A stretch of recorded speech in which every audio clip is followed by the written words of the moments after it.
Happy Saturday, everybody.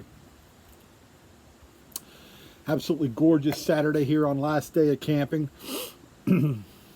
Beautiful, 76 degrees, really nice breeze. Perfect. I take my 673, take all my Savinelli Series 3s camping. Dug out the 613 today. And in it, for the first time I've went away from an English or a Balkan blend this whole trip, and threw in some honey bear. We'll see.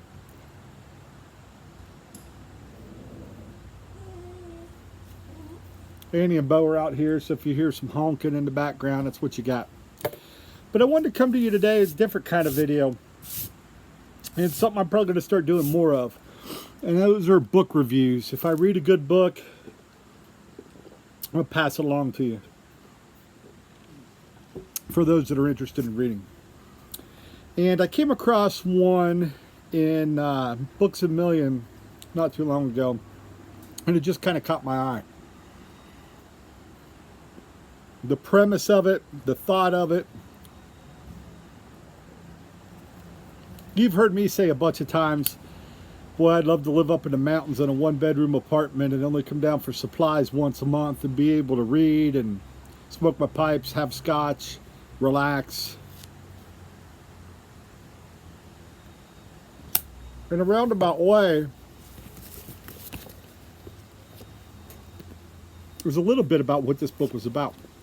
So the book is called The Stranger in the Woods, The Extraordinary Story of the Last True Hermit. And I won't give it away. You know, I'm going to tell you a little excerpts and my thoughts of it. But, and I'm not trying not to give anything away. It's a very easy read. I think it's 191 pages. Very cool book. Essentially, the story is a man named Christopher Knight, just one day, fed up with the rat race, decides to drive his car for no real reason into the forest in rural Maine. Gets out of his car, he has a little bit of gear, and that was it. Nobody's seen or heard from him again in over 27 years. That's not entirely true. He did say one word to somebody at the 21-year mark. He was out on his trail, and a hiker happened to hike by, and he said hi, and the hiker said hi back. So that was the only word he said in 27 years. So the book talks a lot about seclusion and how if you stop as a human, how long have you lived secluded? And a lot of folks can't recall a time where they've been totally isolated or secluded with no other interaction with any other human, you know, more than a few hours. Very few people get to a day or longer. Really, you just don't. And, you know, total seclusion, right? You may stay in your apartment all weekend and watch TV and maybe not talk to somebody, but I'm talking total seclusion, away from everything. And, you know, maybe if you go out camping by yourself, and this is something I want to try, even though we have a camper, next year I'd like to just take a weekend or even a night and just go. Total seclusion. And just see how it is. It just piqued my interest. But anyhow, so what this gentleman had to do was essentially he had to steal to make ends meet. And he wasn't raised to be a thief. And he never stole in excess. He only stole what was necessary to survive. So he would stock up on food, propane tanks, things of that nature. He had a very, very elaborate camp, which I won't go into because that's part of the cool part of reading how he set up his camp. When you think about it, this guy was surviving some of the coldest winters in record in Maine. You know, and in one part of the book, he said he didn't keep time or judge years.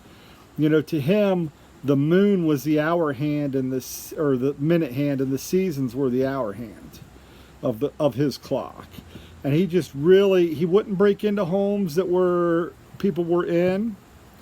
And he didn't do damage in homes. Like if he broke in, he would replace the screen or whatever the case, however he came in, he would fix it. He wouldn't leave it so others could do it. At one point, locals started putting out notes, please don't break in, here's a bag of food, and they hung it on their door. But he said he couldn't trust taking that because he didn't know if somebody wanted to poison him or kill him. So, he, you know, as much as he wanted to, he couldn't trust it. And he wasn't stealing.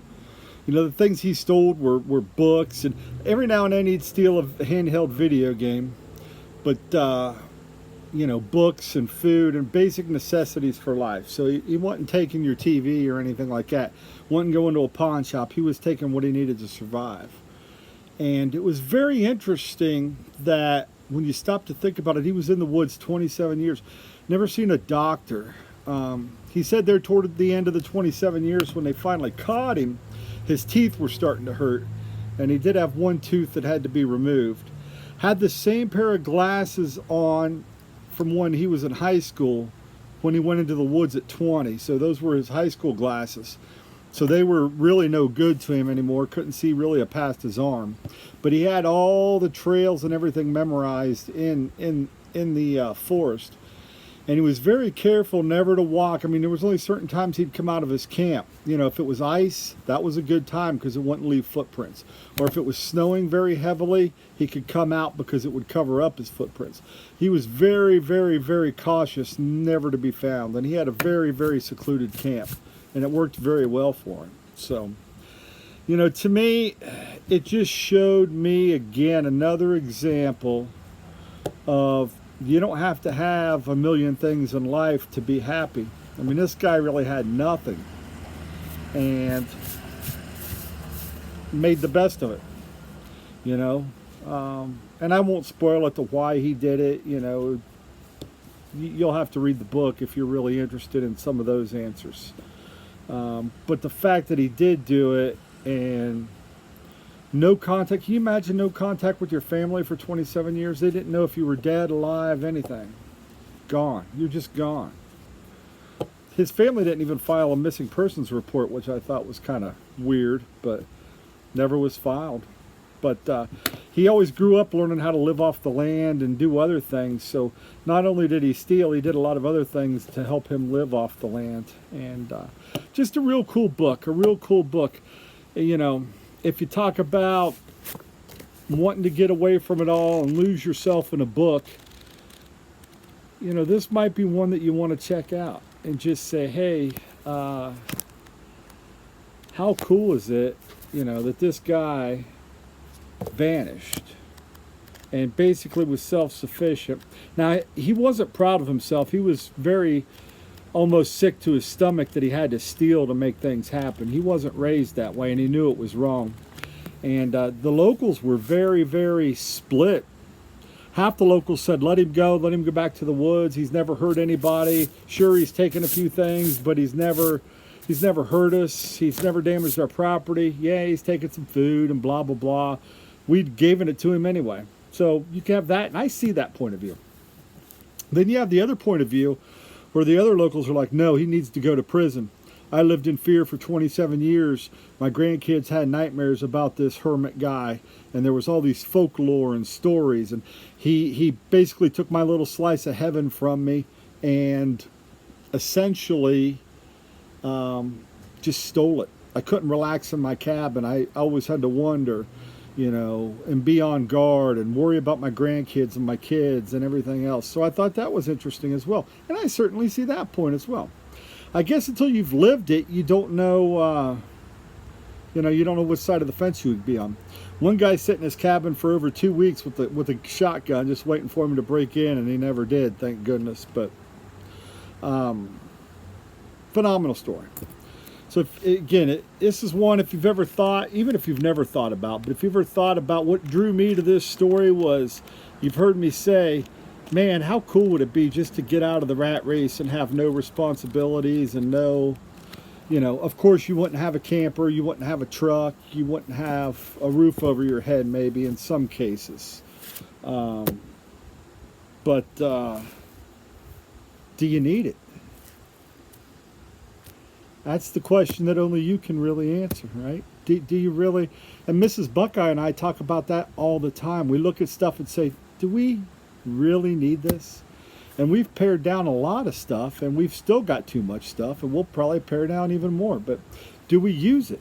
You know, I think I've said before, in the last move, I gave away almost 400 to 500 music CDs I'd been toting around since my Navy days. I'd moved them from Virginia Navy, Florida Navy, back to Ohio, to Illinois, to Michigan, to Florida, to Georgia, and I said, enough's enough.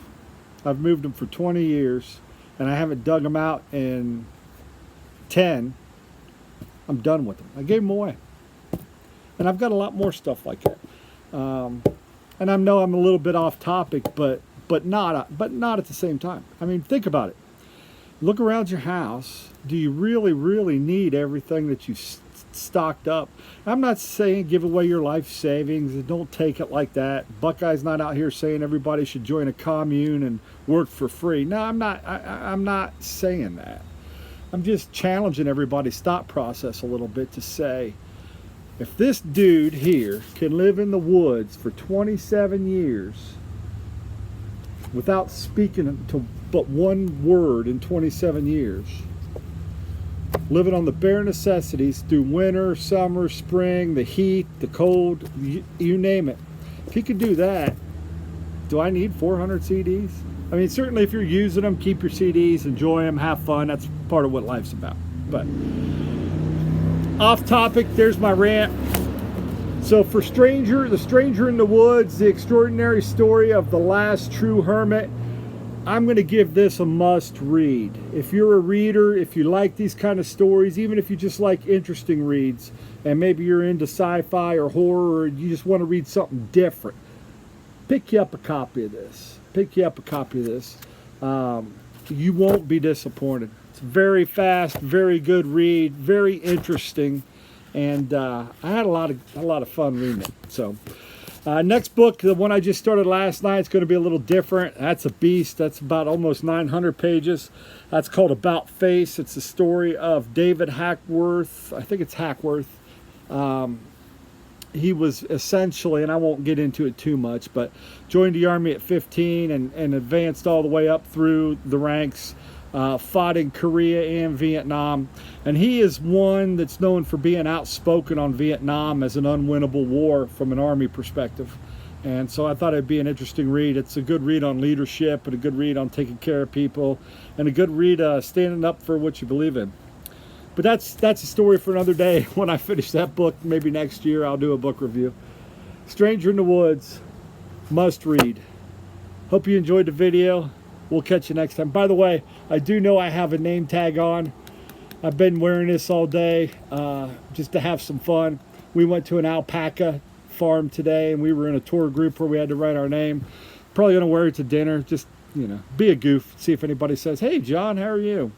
Well, I'm fine, thank you. How are you? And I think there was an episode of Seinfeld one time where Kramer wanted everybody in the building to wear name tags. So I just thought I would mimic that a little bit today, but I rambled a little bit. Get yourself a copy of The Stranger in the Woods.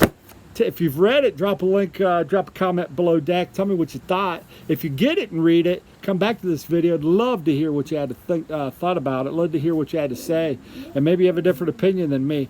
I'm kind of the opinion that they should have just let the guy go and lived in the woods, and you know, just let him be. Just let people be, right? But he was a criminal technically, so you can't overlook that. So it's a very interesting moral dilemma, and kind of how it balanced out in the courts.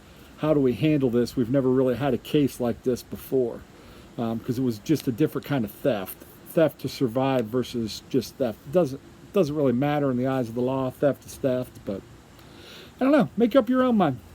Anyhow, hope you enjoyed the book review. We'll catch you later.